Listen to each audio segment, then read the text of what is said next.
Assalamu alaikum students. How are you? I hope you all are fine.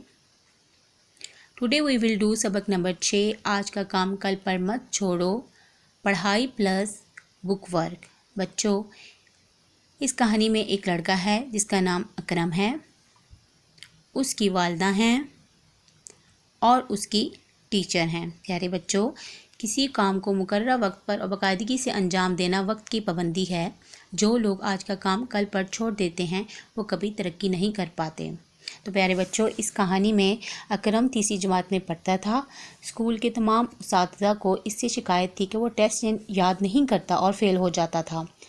एक दिन उर्दू की teacher ने सोचा कि अकरम की वालदा से बात की जाए कि अकरम घर में टेस्ट याद क्यों नहीं करता, जबकि टेस्ट 3 दिन पहले ही लिखवा दिया जाता है। उसकी वालदा की टीचर से बात होती है तो वो उन्हें बड़े दुख से बताती हैं कि घर आकर वो खेल कूद में लग जाता है और कहता है कि 3 दिन बाद टेस्ट है, फिर याद कर लूँगा। अगले दिन स्कूल से आकर वो फिर खेल कूद में लग जाता है और टेस्ट याद नहीं करता, इसलिए वो हर टेस्ट में फेल हो जाता है। अकरम की टीचर उसे अपने पास बुलाती हैं और उसे समझाती हैं कि आज का काम आज ही कर लो तो तुम्हारे लिए आसानी है। तुम वक्त पर काम करने की आदत डालो, खेल के वक्त खेलो और पढ़ाई के वक्त पढ़ाई करो। इन असूलों पर काम करने से तुम ज़िंदगी के तमाम इम्तिहानात में कामयाब हो जाओगे। अकरम अपनी टीचर की बातें बहुत अच्छे तरीके से सुनता है और उस पर अमल करता है। वो उससे वादा करता है कि आइंदा वो हमेशा वक्त पर ही काम करेगा।